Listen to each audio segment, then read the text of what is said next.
La Côte d'Ivoire va-t-elle se lancer dans la culture du coton génétiquement modifié CGM? Telle était la question au cœur d'une rencontre de 3 jours à Grand-Bassam, initiée par le Fonds interprofessionnel pour la recherche et le conseil agricole FIRCA, le Conseil du coton et de l'anacarde et l'interprofession de la filière coton en Côte d'Ivoire, Intercoton. Le débat a été alimenté par la restitution d'une étude sur la faisabilité de l'introduction du coton génétiquement modifié, CGM, réalisée par le CIRAD.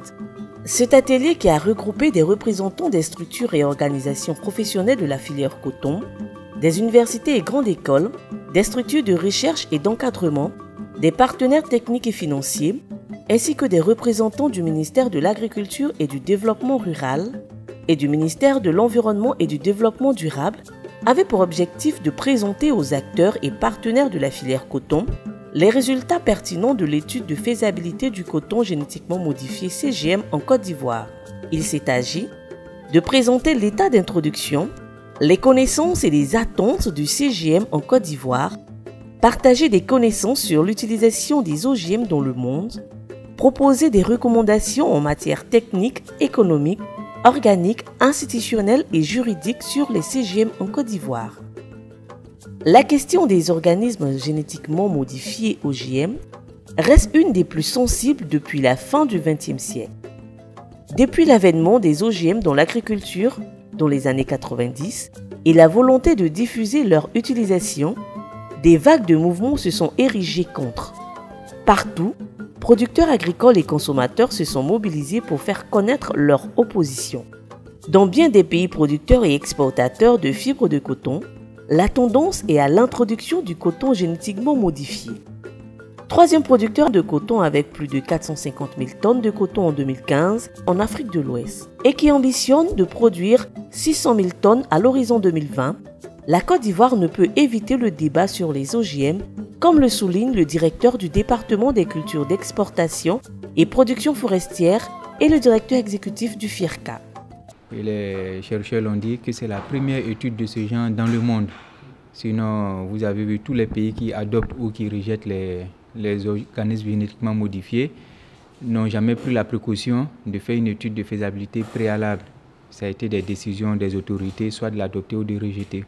Et dans le cas de la Côte d'Ivoire, et pour la première fois au monde, nous avons décidé de faire le tour de la question en associant les spécialistes pour nous donner toutes les implications techniques, juridiques, sociales, environnementales et même au niveau de la santé humaine et animale, afin de motiver notre décision d'adopter ou non. Donc la décision finale sera prise par les autorités en toute connaissance de cause à travers l'expérience et la situation vécue par les autres pays dans le monde. Comme vous le savez, le débat sur l'introduction ou non des OGM fait rage dans le monde entier et particulièrement en Europe et en Afrique. En ce qui concerne le coton génétiquement modifié, très peu de pays l'ont adopté à ce jour. En Afrique, on peut quand même citer l'exemple des grands pays producteurs de coton comme l'Égypte, le Soudan et plus près de nous, le Burkina Faso. Notre objectif est de contribuer au débat en fournissant des informations pertinentes et utiles aux autorités et au gouvernement, en abordant tous les aspects scientifiques, juridiques, réglementaires, sanitaires, environnementaux et sociaux à prendre en compte en vue de motiver la décision d'adopter ou non le coton génétiquement modifié. De son côté, M. Thio Lassina, président d'Intercoton, s'est réjoui des importants investissements de l'Union européenne qui se sont traduits par de nombreux projets chiffrés à plusieurs dizaines de milliards de francs CFA ces dernières années. Même si ces projets ont contribué à la relance de la filière, il estime que la Côte d'Ivoire ne devrait pas manquer le train de la mondialisation et son lot d'innovations parmi lesquelles les OGM. Est-ce que la Côte d'Ivoire doit rester en marge de ce que le développement international est en train d'avancer? Est-ce que la Côte d'Ivoire doit rester en marge des OGM sans faire des études dessus, sans prendre les avant-gardes et qu'un jour on soit envahi par des OGM qui viennent un peu partout pour envahir le pays? Moi je pense non, il faut amener les acteurs eux-mêmes à prendre des initiatives. Il faut reconnaître que la filière cotonnière, que ce soit les producteurs, que ce soit les sociétés cotonnières, commence en fait à bien voir les aspects positifs des OGM. D'abord, c'est la réduction du temps de travail sur les exploitations, ce qui peut permettre non seulement à l'exploitant, au chef de l'exploitant, d'engager une autre activité culturelle. Il ne faut pas mettre tout ton temps sur une seule culture. Aujourd'hui, il n'est plus bon, que ce soit en Côte d'Ivoire ou bien partout, que l'agriculteur se focalise sur la seule culture. Il est bon que l'exploitant soit pris dans son exploitation. Et il faut encourager cela, de sorte que si vous avez un manque à gagner dans une spéculation, vous vous rattrapez sur une autre. Et ce qui vous permet d'avoir de façon rotative et de façon permanente des entrées financières ou bien des devises financières durant toute l'année. Dans le cadre de la mise en œuvre de la subvention de l'Union européenne, FED 2012-292-032, signé le 29 avril 2013, portant sur le financement du projet Appui à la recherche cotonnière axé sur l'amélioration des revenus, le FIRCA a signé avec le Centre de coopération internationale en recherche agronomique pour le développement CIRAD le 20 mai 2014 pour une étude de faisabilité du coton génétiquement modifié CGM en Côte d'Ivoire. Nous savons que l'Union européenne nous a aidés à amorcer une production de semences. Il y avait 400 millions qui avaient été consentis pour la production de semences. Il faut dire que le plan d'action de la stratégie de relance durable de la filière coton, cette stratégie qui a été élaborée en 2006, prévoyait un important programme d'appui à la recherche coton dont le financement est pris en compte sur le FLEX 2008.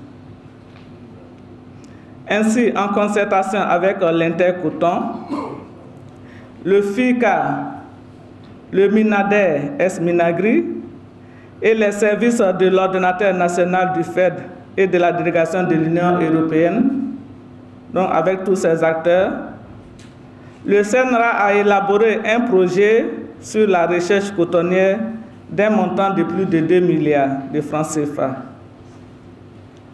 pour une durée d'environ 37 mois. Et l'une des activités prévues dans ce programme est l'étude sur le coton génétiquement modifié, dont la restitution est l'objet de nos assises de ce matin. Il me semble important ici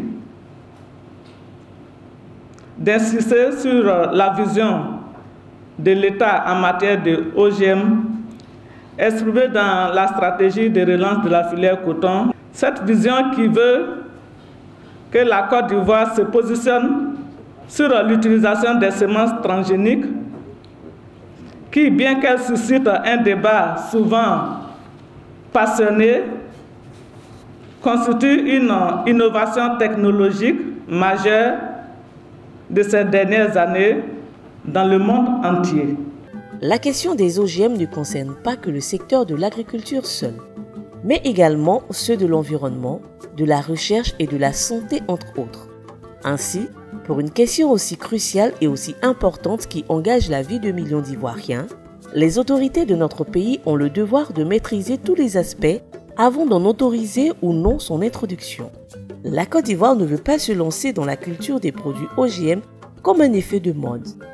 Elle veut capitaliser les avantages à partir des expériences des autres pays qui l'ont essayé bien avant, notamment celle du Burkina Faso.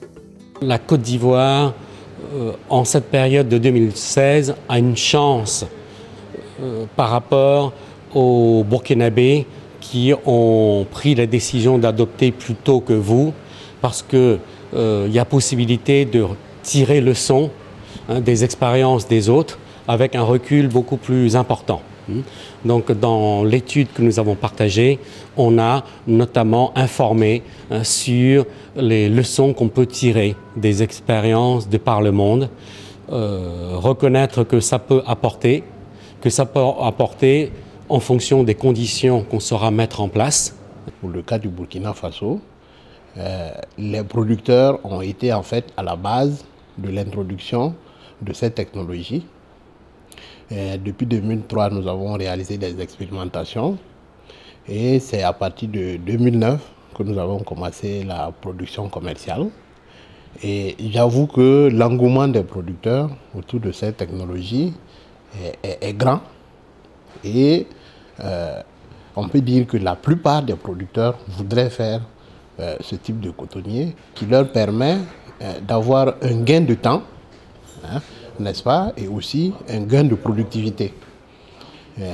Toute chose donc qui leur permet d'engranger de meilleurs revenus au niveau donc de cette culture du coton-là. Parmi les 27 pays au monde qui se sont officiellement lancés dans la culture du coton génétiquement modifié CGM, l'on dénombre l'Afrique du Sud et le Soudan en Afrique australe et le Burkina Faso en Afrique de l'Ouest.